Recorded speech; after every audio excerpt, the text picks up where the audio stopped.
네, 안녕하십니까. 너와 단도이사입니다. 네, 앞전에 제가 영상을 한 40분 정도 찍었거든요. 그리고 영상 올리자마자 제가 또 경고를 먹었네요. 거기 욕을 엄청나게 제가 해놨디. 그런 것 같습니다. 아마 제가 올린 영상을 보신 분도 있을 거예요. 왜 조선이 대륙이었는가? 그리고 왜 수도가 난징과 베이징 북경인가? 그 설명을 했을 거예요. 영상을 보신 분은 좀 행운이라고 말할 수가 있겠죠. 근데 안 좋은 소리 좀 들었을 거예요. 그리고 못 보신 분은 뭐 안타까움일 수도 있겠지만 오히려 뭐 좋을 수도 있습니다. 제가 뭐 유튜브에 경고 먹을 정도니까 그렇습니다. 자, 한 3개월 경고 먹었네요. 자, 그게 중요한 게 아니고 여기 이제 조선왕조실록에 제가 고황제를 이렇게 검색해 놨어요. 사실 고황제를 검색하면 이거보다 엄청 더 많이 나와요. 근데 제가 이제 특정 단어를 이제 검색해 가지고 요 정도 이제 출력되는 경우가 됩니다. 자, 여기 보면은 한 3건 정도의 검색이 보이는데 여기에 중종이 하나 나오고 강해군 2개 나오네요. 자, 요렇게 이제 한번 들어가 보도록 할게요. 자, 들어가면은 여기 보시면은 이렇게 이제 번역을 해놨어요. 이 한국사학계 번역 내용은 이거 다 가짜예요.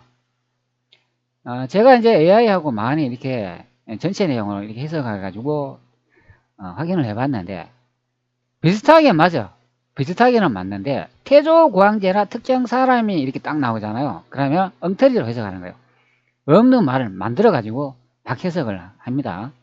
그러면 없는 말을 만들어 가지고 막 해석을 하면 여기에 보면 태조고황제라는 분이 나오죠.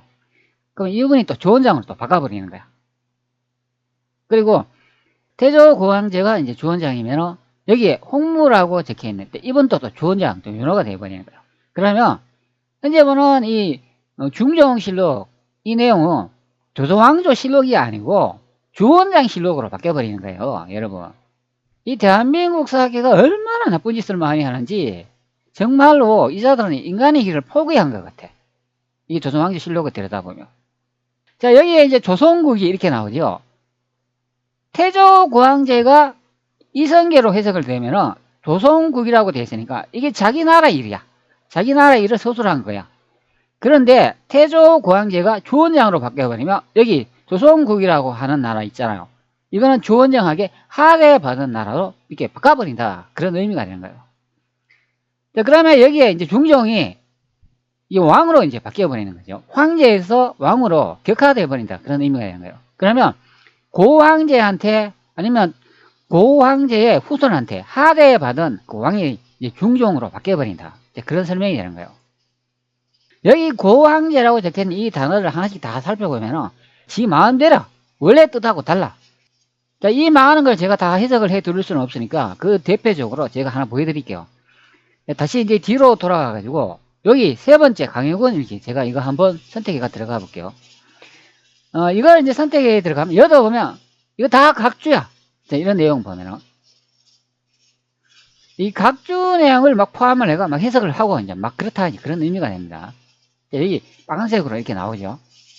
제가 이렇게 검색을 해놨더니 이제 분색으로 이렇게 나오네요. 자, 그리고 제가 이제 보여주고 싶은 내용이 자, 여기에 있는데 눈에 잘 안 띄네요. 고황제라고 되어 있는데 한번 찾아봅시다. 아, 여기 있네요. 바로 요 내용이 되는 거예요. 자, 여기 이제 한자 이제 언뜻 보면 고황제 나오죠. 그리고 강원왕이라는 말이 나옵니다. 이 강원왕이 바로 태조 이성계입니다. 시호가 되겠습니다. 시호, 강헌이. 그리고 여 전주라는 말이 나오죠. 이성의 고향이 되죠.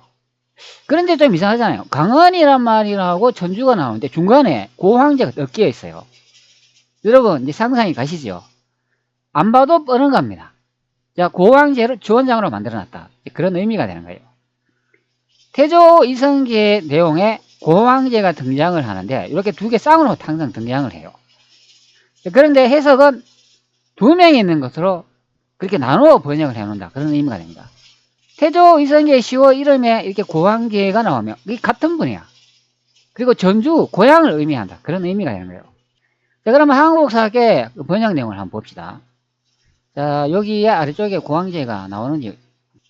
자, 여기 이 부분이 되는 겁니다. 제가 한번 읽어 드릴게요. 시내 저부 강헌왕은 실로 고왕제에게 명을 받았는데 이렇게 해석을 해놨어요. 자, 그러면 여기서 신의 조부 이렇게 되어 있으면 이거는 강해군을 말하겠죠. 그러면 조부라고 하면 강헌왕이라고 하니까 이거는 태조 이성계죠. 신은 강해군이 되고 조부는 강헌왕 이성계가 된다. 그런 설명이 되는 겁니다. 자, 신의 조부 강헌왕은 실로 고왕제에게 명을 받았는데 이렇게 해석을 하니까 자, 여러분 이게 이제 뭔 뜻이냐 하면은 고황제에게 명을 받았다 이러하니까 강헌이 뭔 명을 받았다고 하면 이게 하대에 받았다 그런 내용이 되는 거예요. 고황제는 주원장인데 뭔가 명령을 내렸다. 그리고 강헌이 그것을 명령을 받았다 이렇게 해석하는 거예요. 자, 그러면 이렇게 되죠. 고황제 주원장 상국이 되는 거고 강헌 태조 이성계는 하국이 되는 거예요. 속국이 되는 거죠. 자, 내용을 이렇게 자세히 한번 읽어보시기 바랍니다. 신의 조부 강헌왕은 실로 고황제에게 명령을 받았다. 뭔 명령을 받습니까? 이 뜬금없이 명령을 받았다로 해석을 해놓은 거예요. 앞에 뒤에 구조를 맥락이 없이 그냥 뜬금없이 그냥 이상한 내용이 툭 튀어나온다. 그런 의미가 되는 거예요. 자, 그런데 뒤쪽에 보면은 세계는 본래 전주에서 태어났습니다. 이렇게 해석을 해주죠. 자, 그러면 태조 이성계의 고향이 전주이다.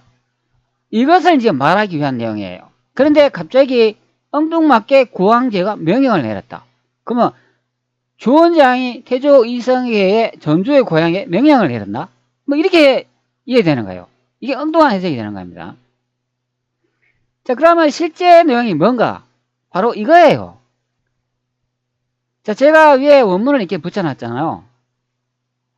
바로 이 내용이 됩니다. 신조신 강헌왕이라고 되어 있어요. 자, 이것을 이제 하나씩 살펴봐야 되겠습니다. 이 한자가 좀 이상한 문자야. 왜 그런가 하면은 이 뜻이 여러 개가 있기 때문에 지 마음대로 조작을 해가 번역할 수 있는 문자다. 그런 의미가 됩니다. 자, 신하 신이니까 저를 말하는 거예요. 지금 현재 여기에 있는 이분이 되는 겁니다. 강해군이 되는 거예요. 이게 이제 1615년도 기록이죠. 자, 여기에 고황제가 나오시는 분이 이게 이성계가 맞다면 하면 태조 이성계는 고종시대 이전부터 벌써 태조 고황제였다는 거예요. 그런데 무슨 고종이 추존해가지고 이 고황제 이름을 올렸다. 이성계의 추존 이름을 올렸다 그런가 말이 안 되는 겁니다. 다시 한번 뜻을 보도록 할게요. 자, 강해군, 조상이라고 하면 여기서는 이성계를 말하죠. 왜 뒤쪽에 보면은 여기에 강헌왕이라고 나오니까 알 수 있습니다. 그러니까 저의 조상 또는 뭐 신의 조상 이렇게 이제 해석이 되는 거죠. 그러면 이 문자를 다 이렇게 합치면 이렇게 되는 거죠. 저의 조상 강헌왕은 이렇게 되는 겁니다. 자, 그 다음 한번 문자를 또 보도록 할게요. 여기서 중요한 게 이거예요.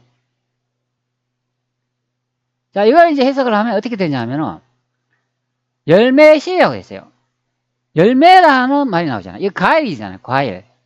뭐 곡식 이런 뜻도 있고. 그 다음에 오롯이 옳다, 바르다, 옳다, 바르다는 말이 나오세요. 그러면 실시 그러면은 뭔가를 지시하는 듯한 느낌을 받습니다. 실시. 그러면 열매가 바르다, 옳다 뭐 이런 설명이 되는 거죠. 자, 그 다음에 받을 수, 받다. 뭔가를 받다 이런 게 설명하잖아요. 받다. 그러면 여기서는 열매를 받다 또는 열매를 바르게 받다. 자, 이렇게 해석되죠. 자, 그 다음에 목숨명이 나오는 거예요.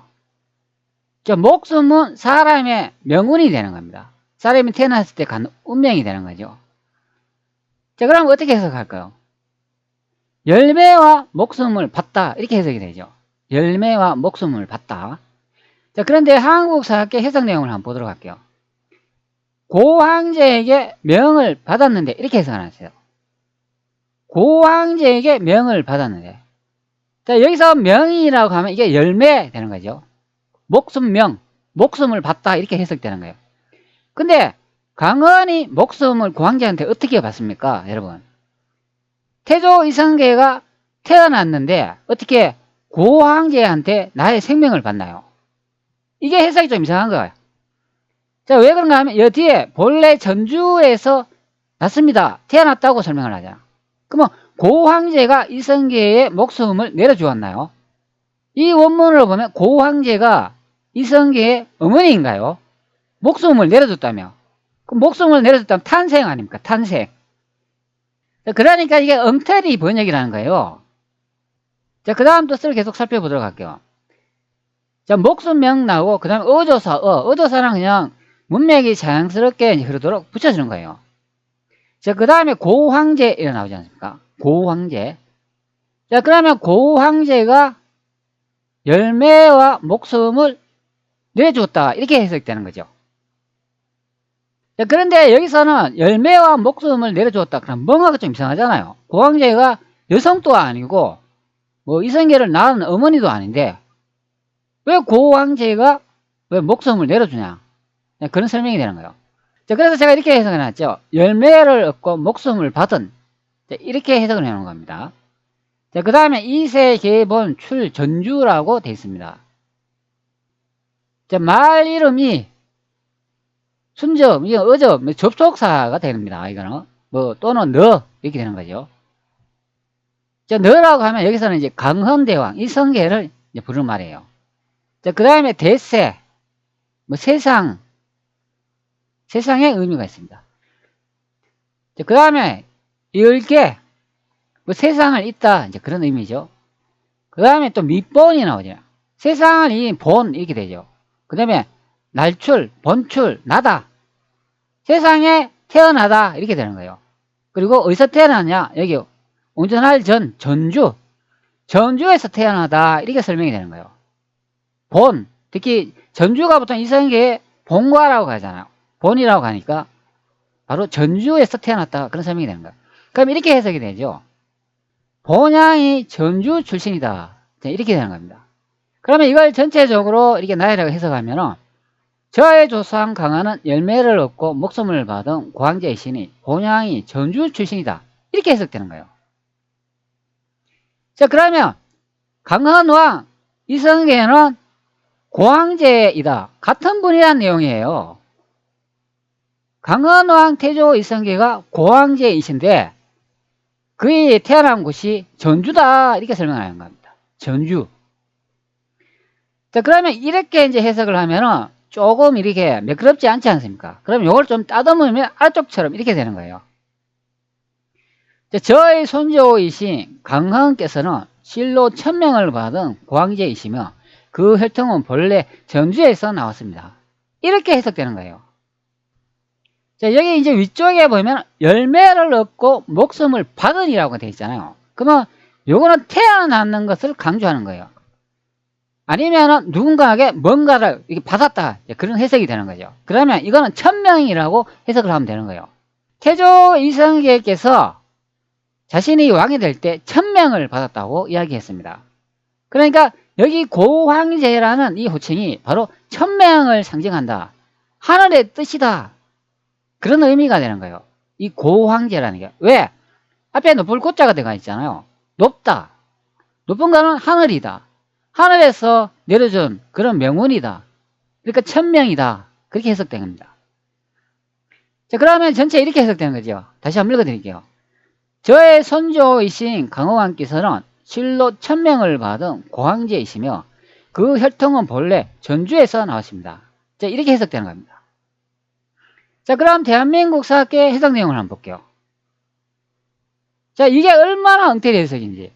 신의 조부 강헌왕은 실로 고황제에서 명을 받았는데 뭘 명을 받아요? 고황제가 뭔가 내려줬는 것처럼 이야기하는 거야. 그러면 고황제가 여기서 뭘 내려줬냐? 강헌왕이라는 걸 내려줬다, 아니면 전주라는 것을 내려줬다, 그렇게 해석되는 겁니다. 그리고 난 다음에 세계 본래 전주에서 났습니다. 이게 뭐야? 이 해석이 이상한 거예요. 한자가 뜻이 여러 개 있으니까 자기 마음대로 이렇게 조합을 해가 비스무리하게 이렇게 조합을 하는 거예요. 비스무리하게. 신의 조부 강헌은 실로 고황제에게 명을 받았는데 좀 이상하지요? 엉뚱맞게 고황제가 뭔 명을 뚝 내려주는 겁니다. 뭔 명을 내려줘. 자, 다시 번역 내용을 보도록 할게요. 신조 신강헌왕 실시수명어 고황제 이세계 본출 전주. 자, 저의 선조이신 강호왕께서는 실로 천명을 받은 고황제이시며 그 혈통은 본래 전주에서 나왔습니다. 자, 이렇게 또 해석을 하니까 너무 자연스럽지 않습니까? 그리고 여기 강은 태조 이성계에 시호가 나오고 태조 이성계에 여기 고황제 천명을 받은 황명이 나온다. 그런 의미가 되는 거예요. 바로 이 고황제, 태조 고황제가 이제 이성계인 게 여기서 또 드러나는 거예요. 참 대한민국 참 좋습니다. 역사를 밥 먹듯이 거짓말해도 돈을 벌고 역사를 밥 먹듯이 또 거짓말해도 돈이 들어오는 나라. 거짓말 할수록 돈이 들어오는 나라. 참으로 대단한 나라입니다. 여러분들은 이런 가짜 역사를 현재 배우고 있어. 참 안타깝습니다. 제가 이것을 앞전에 영상을 현재 이 내용은 아니지만 엄청난 다른 영상 내용으로 요걸 이렇게 꺼냈는데, 자, 이런 거 보면 여러분 속 터지지 않나요? 내가 왜 이런 짓을 해야 되나? 왜 내가 이런 나라에 이게 역사를 찾아야 되냐? 처음에 유튜브 생활할 때 그냥 역사 영상 이렇게 촬영하다가 돈이나 좀 벌자 그런 의미도 있고, 이왕에 돈 버는 김에 이렇게 우리의 진실 역사 좀 가르치면 좋지 않나 그렇게 생각했는데 이게 아닌 거야. 왜? 이 나라 사람은 이렇게 역사 찾아줄 필요가 없는 거야. 제가 이게 유튜브 제가 이제 9년 10년 됐어요. 한 10년 동안 유튜브 생활하면서 그걸 느꼈다는 거야. 너끼리 잘 싸워봐라. 콩이 되든지 팥이 되든지 이게 맞니 저게 맞니. 옛날에 일본이 우리나라 지배할 때 그들이 노린 게 이거야. 정신문화 파괴하는 거. 역사 조작을 하면 너끼리 싸워가지고 죽어라. 이제 그런 거야. 전쟁을 하면은 물질적인 파괴만 있는 겁니다. 그러면 언젠가는 금방 복구가 돼. 근데 자신의 근본을 말살시켜버리면 이거는 영원한 거야. 자기가 어디서 태어났고 어디서 왔는지 나의 근본을 모른다. 그런 의미가 됩니다. 나의 근본을 모르면 이 나라의 앞으로 미래의 발전에 영향이 있다. 너는 계속 천민이야. 너는 옛날부터 종이야. 이제 그걸 계속 심어놓는 거지. 그러면 정신문화가 파괴되는 거예요. 그러면 사회가 피폐해지고 범죄가 많이 일어나고 저끼리 그냥 싸운다는 거야. 자, 그런 거 보면 일본이 참 현명해. 남은 나라를 다스리는데 남은 역사를 말살시키면서 그 나라를 다스렸다는 게. 재미있는 해석 내용을 한번 보도록 합시다. 이 고황제가 누구인가 따라 완전히 달라진다. 그런 의미가 됩니다. 자, 고황제를 주원장으로 볼 때는 이게 전통적인 해석이 되는 거예요. 자, 이 해석은 조선이 명나라의 제국이었다는 전제에 따릅니다. 저의 선조이신 강호왕께서는 실로 명나라 태조로부터 왕위에 대한 명을 받았으며 그 혈통은 본래 전주에서 나왔습니다. 자, 이 경우의 문장은 다음과 같은 의미를 갖는다. 전통성의 원칙. 조선의 정통성은 명나라 황제로부터 부여받은 것이다. 주원장한테 받았다는 설명이 되는 거예요. 관계의 설정. 조선은 명나라의 명령을 받아 세워진 본국이며 그 왕위는 명나라의 승인 아래에 있음을 밝힌다. 전주의 의미. 전주는 단순히 조선 왕실의 본관의 힘을 증명하는 역할에 그친다. 고황제를 이성계로 볼 때 당신의 새로운 해석. 자, 이 해석은 이성계로 스스로 황제였다는 전제를 따릅니다. 자, 저의 선조이신 강헌의 왕께서는 실로 천명을 받은 고황제이시며 그 혈통은 본래 전주에서 나왔습니다. 자, 이 경우의 문장은 완전히 다른 의미를 갖는다. 자, 정통성의 원칙. 조선의 정통성은 이성계 그 자체에 있으며 이는 하늘로서 받은 천명에 근거한다. 관계의 설정. 조선은 외부의 명령이 아닌 자주적인 건국 되었음을 선언한다. 자, 전주의 의미. 전주는 단순한 본관이 아니라 천명을 받은 황제가 태어나 신성한 본향이 됩니다. 이 문장은 이성계의 전통성이 외부가 아닌 그의 혈통의 뿌리에서 비롯되었음을 강조합니다. 자, 이렇게 두 가지로 완전히 양반되는 해석이 가능하다. 그런 의미가 됩니다. 이 한자가 좀 이상한 게 지 마음대로 해석이에요. 자, 그 다음에 코파의 답변을 한번 보도록 할게요. 두 해석의 핵심 비교. 자, 정통성. 고황제 주원장, 외부 승인 명나라의 황제. 고황제 이성계로 볼 때 내부 수립 이성계의 천명. 그 다음에 조선의 성격. 고황제 주원장으로 볼 때 번국 외교 종소. 고황제를 이성이라고 볼 때 자주적 공부, 천명에 의한 창업. 전주의 의미, 고황제를 주원장으로 볼 때 왕실의 본관, 고황제를 이성이라고 볼 때 황제의 신성한 본향, 정통의 뿌리, 이렇게 해석이 됩니다. 자, 당신의 해석이 돋보이는 이유, 단순히 누가 명을 주었는가를 넘어서 명의 성격 자체를 바꿔 해석합니다. 주원장에게 받은 명, 외계적 책봉, 이성계가 받은 명, 천명. 전주라는 지명은 단순한 출신지가 아니라 정통성의 상징으로 격상됩니다. 자, 마지막으로 다시 한번 읽어드릴게요. 저의 선조인 강건왕께서는 실로 천명을 받은 고황제이시며 그 혈통은 본래 전주에서 나왔습니다. 자, 이 내용에서 태조 이성계의 이름이 강헌왕, 이시오죠. 그리고 하늘의 천명을 받아가지고 얻은 이름, 이 고황제, 그 천명이죠. 동일 인물인 것으로 확인이 됩니다. 태조 이성계가 고황제이신 것이 여기서 이제 확인이 된다. 그런 의미가 됩니다. 그리고 전주가 본향이다. 그런 의미가 되는 거예요.